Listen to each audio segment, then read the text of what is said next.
Hello students, you're most welcome on this YouTube channel. Today we are discussing ND 2014 question paper that was held in September 2014.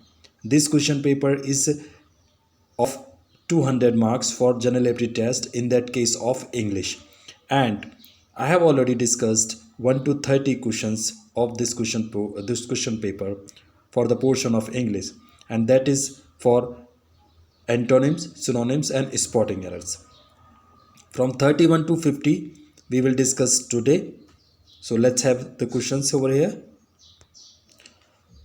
So question 31 is in front of us. So I will read the question and will give you the explanation for the options to be chosen.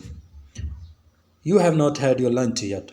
So in this question, you see that there is a fill in the blank, or in this case, you will have to select the answer from A, B and C. Okay, A, B, C and D. सो यहाँ पे देखेंगे आप, अगर इसको देखते हैं तो यहाँ पे स्टेटमेंट टैगिंग है, आपको यहाँ पे एक सेलेक्ट करना है, तो 31 में जो ऑप्शन होगा वो होगा सी है, क्योंकि पहले वाला सेंटेंस हैव नॉट से बना है, तो जो दूसरे वाले सेंटेंस में जब हम टैगिंग करेंगे, इसको स्टेटमेंट टैगिंग करेंगे, तो उस केस में हम यहाँ पे हैव का प्रयोग करेंगे। अगर यहाँ पे हैव नॉट की जगह हैव होता, तब उस बाद में हम जो है हैव नॉट यू करते। 32 पर चलते हैं। Like is death as pleasure is to. 32 का जो ऑप्शन होगा वो होगा डी, पेन। 33 पर चलते हैं।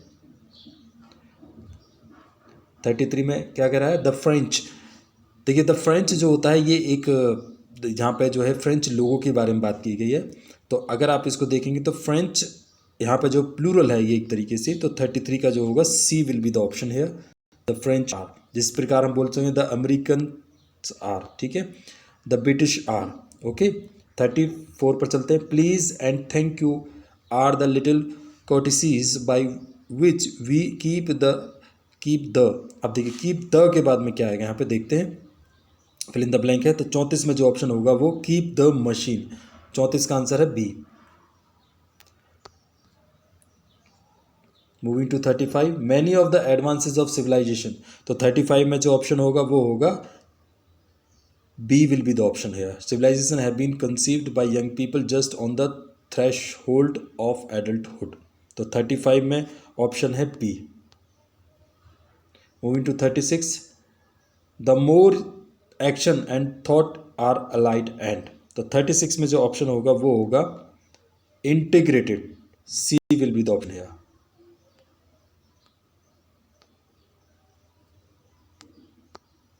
मूविंग टू 36 के बाद में आते हैं 37 पर। He in wearing the old fashion coat in spite of his wife's disapproval. तो 37 का जो ऑप्शन होगा वो होगा persist. He persist in wearing.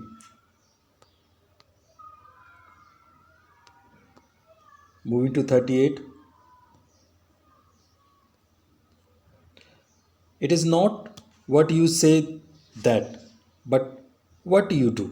It is not what you say that matters। तो यहाँ पे देखिए matters आएगा। ये it is not, ये नहीं है जो कुछ भी आप कहते हो, बल्कि जैसा आप कहते हो जिस तरीके से। तो ऑप्शन होगा इसमें आपको होगा वो होगा सी, matters। 39 पे चलते हैं। Physically we are now all neighbours but psychologically we are. तो 39 में देखिए क्या बनेगा, we are strangers. So option C is correct है। Moving to 40, the old nature versus debate regarding crime continues even today। देखिए, कभी कभी नेचर की बात आती है तो हमें समझ नर्चर ही आता है, ध्यान रखेंगे इस चीज़ को। 40 का डी इज द ऑप्शन है, यानी जो प्रकृति और जो नर्चर है यानी पालन पोषण, यानी जो चीज़ नेचुरल होती है और जो चीज़ हमारे द्वारा होती है। तो इस तरह से नर्चर का मतलब है जिसे पालन पोषण करते हैं, या कृत्रिम आर्टिफिशियल। नर्चर मीन्स होता है किसी को हम अपने द्वारा बनाएं, पालन पोषण करें, उसे आर्टिफिशियल रूप प्रोवाइड करें, एनवायरनमेंट दें ऐसा हम। और नेचर का मतलब जो ऑटोमेटिकली स्पॉन्टेनियस है। तो 40 में D is the option. Moving to 41, okay 41 में सेंटेंस इंप्रूवमेंट है, आपको एक ऑप्शन दिया होगा, उस ऑप्शन के अंदर तो उसको फिट करना है ऊपर वाले अंडरलाइन वर्ड से। तो 41 में देखते हैं, as the parties fail to reach any agreement the meeting broke through. देखिए जब कभी दो पार्टियों के बीच में झगड़ा हो और दोनों अलग हो जाएं, या दोस्तों के बीच में झगड़ा हो दोनों अलग हो जाएं, या गर्लफ्रेंड बॉयफ्रेंड के बीच में झगड़ा हो जाए, तो उसके में ब्रेकअप कहा जाता है। तो उस केस में यहाँ पे जो ब्रेकअप का second form of the verb हो गया ब्रोकअप। तो ऑप्शन 41 का हो गया सी। Moving to 42, if I have reached there by this time tomorrow, I will write to you immediately। देखिए यहाँ पे देर का 42 में जब आएंगे हम 42 में, तो ऑप्शन बनेगा आपका रीच नहीं होगा, आई एम रीचिंग होगा। ओके सो 42 का ऑप्शन है आपका, आई एम रीचिंग भी नहीं है, नो ये भी नहीं बनेगा, रीच्ड। ओके देखते हैं, तो यहाँ पे होगा reached, second of form the verb नहीं होगी क्योंकि आई विल आ रहा है, तो विल का वुड होता, क्योंकि इफ वाला सेंटेंस है, कंडीशनल सेंटेंस आगे पड़े होंगे। आई एम रीचिंग ये भी नहीं है, नो इम्प्रूवमेंट। 42 का बी ऑप्शन है। 43, so moving to 43, my friend met me unexpectedly when I looked for a taxi desperately। 43 में अगर देखते हैं तो 43 में देखिए यहाँ पे आ रहा है when I looked for a taxi desperately, तो इसमें 43 में आपका जो ऑप्शन बनता है, अरे ये आवाज़ आ रही है, सो 43 में होगा बी ऑप्शन।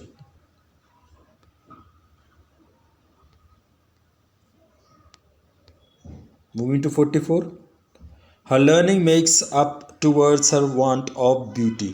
तो 44 में देखते हैं, her learning makes up towards, देखिए टूवर्ड्स नहीं होगा यहाँ पे, अगर प्रीपोजिशंस आप लगा रहे हो, टू भी नहीं होगा, अगेंस्ट भी नहीं होगा, तो 44 में जो होगा वो A will be the option है। Moving to 45, if he got his enemy in his hand he would have crushed him to death. अब देखिए इफ ही गॉट, अगर यहाँ पे देखेंगे गॉट की जगह किसको रिप्लेस करेंगे हम, अगर आप बाद वाले सेंटेंस को देखते हैं, मैंने आपको बताया था कंडीशनल सेंटेंस का एक नियम काम करता है, और 4 तरह के वो सेंटेंस होते हैं, 0 वाले, 1 वाले, 2 वाले, 3 वाले, तो 4 तरीके के होते हैं। तो उस केस में आपका ये जो है 4th नंबर का है, सॉरी 3rd नंबर का है, 4 तरीके यानी 4 नंबर का है, उसका नंबर 3 है, लेकिन वो कहने के लिए 4 होता है। ही वुड हैव आ रहा है, यानी कि would plus have plus V3 आता, तो उसके इसमें जो इफ़ वाला सेंटेंस होता है वो पास्ट परफेक्ट में बनता है। तो 45 के अंदर में जो ऑप्शन होगा that will be option C, और पास्ट परफेक्ट कौन सा आ रहा है, हैड आ रहा है। 46 में आते हैं, please ask your son to turn off the radio so that it is not quite so loud. तो 46 में जब भी देखेंगे आपको टर्न ऑफ नहीं होगा, टर्न डाउन होगा। 47 में, he said that when I have worked for him for 6 months I would get ए पे राइज। तो 47 में बनेगा आपका I have worked for him for 6 months। तो यहाँ पे जो ऑप्शन होगा, क्योंकि ही सेड आया और उसके बाद दैट आया है, तो इसका मतलब ये है कि ये एक नरेशन है, इनडायरेक्ट स्पीच है, तो यहाँ पे आई हैव वर्कड नहीं होगा, आई हैड वर्कड होगा। तो जो ऑप्शन है वो आप देखिए 47 कहाँ पे आ रहा है, दिस इज़ द ऑप्शन है। Moving to 48, I hope you are understanding this, and if you feel any problem and if you are not getting any answers correct according to your understanding, you can write in comment section, and if you want any kind of other video I will try to do that. Moving to 48, I am looking forward to joining you। 48 में देखते हैं, तो इसमें कोई error नहीं है क्योंकि look forward के बाद में हमेशा टू का प्रयोग किया जाता है, तो यहाँ पे कोई एरर नहीं है। Moving to 49, I am not sure why she is wanting to see him. देखिए मैंने आपको पहले बताया था, अगर आप मेरी पिछली वीडियो में देखेंगे तो उसमें मैंने आपको बताया कि किस प्रकार से वांट, रिजेंबल, लव, लाइक, ये जो है सिंपल प्रेजेंट में बनती है, ना कि प्रेजेंट कंटिन्यूस में। तो 49 के जो ऑप्शन होगा ए होगा, correct one will be this one, A, she wants. Moving to last one 50, everybody who finished writing can go home. तो 50 में देखिए everybody who finished writing can go home. अब देखिए यहाँ पे एक तरीके से 2 सेंस है, और पहला सेंस तभी कामयाब हो रहा है जब दूसरा होगा, यानी कि अगर दूसरा बार जाने के लिए कह रहा है तो पहला काम खत्म होना चाहिए, तो उस केस में everybody who has finished writing can go home होगा। क्योंकि कोई काम ख़त्म होने के बाद ही जाने के लिए कहा जाएगा। तो 50 में जो ऑप्शन होगा वो सी होगा।